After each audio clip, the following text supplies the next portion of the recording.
प्रश्नावली 4.3 का question number 1 का थर्ड पार्ट देखिए। 2x² माइनस 6x प्लस 3 बराबर 0। देखिए द्विघात समीकरण से तुलना करनी पड़ेगी हमने पहले।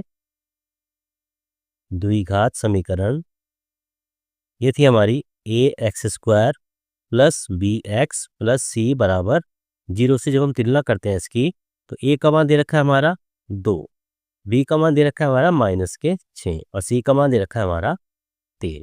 अब इसके बाद इसके निकालते हैं विविक्त कर। विविक्त कर को लिखते हैं d से। d² बराबर होता है -के b² माइनस 4ac। मान निकालिए। b का मान दे रखा है -6 का स्क्वायर -4ac, 4 इंटू a का मान 2 और c का मान 3। तो -6 का वर्ग, -6 का वर्ग होता है हमारा 36, -4 दूनी 8 और 8 तिया 24। कितना मान आ गया इसका? ये आ जाता है हमारा मान इसका 12। जबकि हम 12 मान आ गया, इसका मतलब हमारा d का मान जो है वो 0 से बड़ा आ जाता है।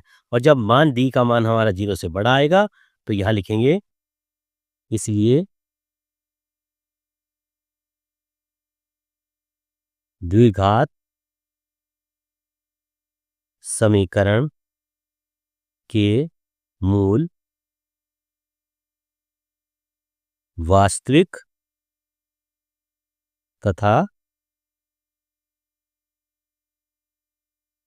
भिन्न भिन्न होते हैं।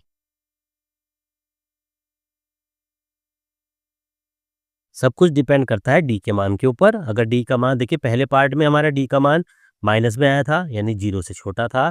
दूसरे पार्ट में हमारा डी का मान 0 आया था और तीसरे पार्ट में हमारा डी का मान 0 से बड़ा आया है। इनके आधार पर ही हमें द्विघात समीकरण के मूल पता लग पाते हैं कि वो द्विघात समीकरण के मूल कौन से हैं।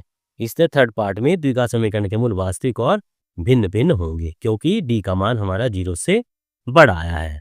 तो ये क्वेश्चन नंबर 1 कंप्लीट हो जाता है प्रश्नावली 4.3 का।